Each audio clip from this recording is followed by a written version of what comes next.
राधे राधे दोस्तों। पूजा के बाद कथा सुनने का महत्व सभी हिंदू व्रत में मिलता है।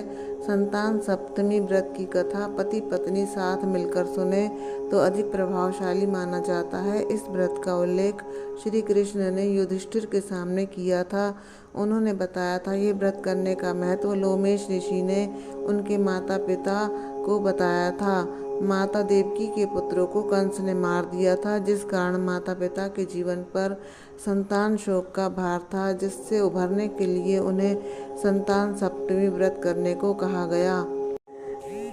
आइए जानते हैं लोमेश ऋषि द्वारा बताई गई संतान सातकी व्रत कथा। अयोध्या का राजा था नहुस। उसकी पत्नी का नाम चंद्रमुखी था। चंद्रमुखी की एक सहेली थी जिसका नाम रूपमती था। वे नगर के ब्राह्मण की पत्नी थी। दोनों ही सखियों में बहुत प्रेम था। एक बार वे दोनों सरयू नदी के तट पर स्नान करने गई। वहाँ बहुत सी स्त्रियां संतान साते का व्रत कर रही थी। उसकी कथा सुनकर इन दोनों सखियों ने भी पुत्र प्राप्ति के लिए इस व्रत को करने का निश्चय किया, लेकिन घर आकर वे दोनों भूल गई। कुछ समय बाद दोनों की मृत्यु हो गई और दोनों ने पशु योनि में जन्म लिया। कई जन्मों के बाद दोनों ने मनुष्य की योनि में जन्म लिया। इस जन्म में चंद्रवती नाम ईश्वरी एवं रूपमती का नाम भूषणा था।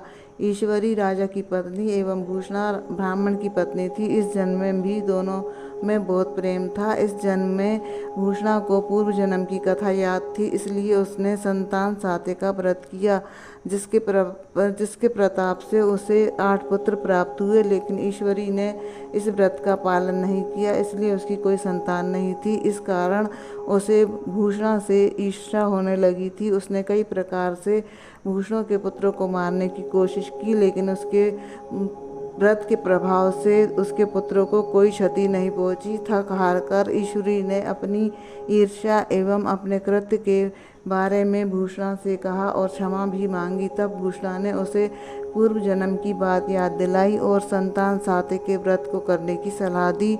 ईश्वरी ने पूरी विधि विधान के साथ व्रत किया और उसे एक सुंदर पुत्र की प्राप्ति हुई। इस प्रकार संतान साते के व्रत का महत्व जानकर सभी मनुष्य पुत्र प्राप्ति एवं उनकी सुरक्षा के उद्देश्य से इस व्रत का पालन करते हैं। राधे कृष्णा।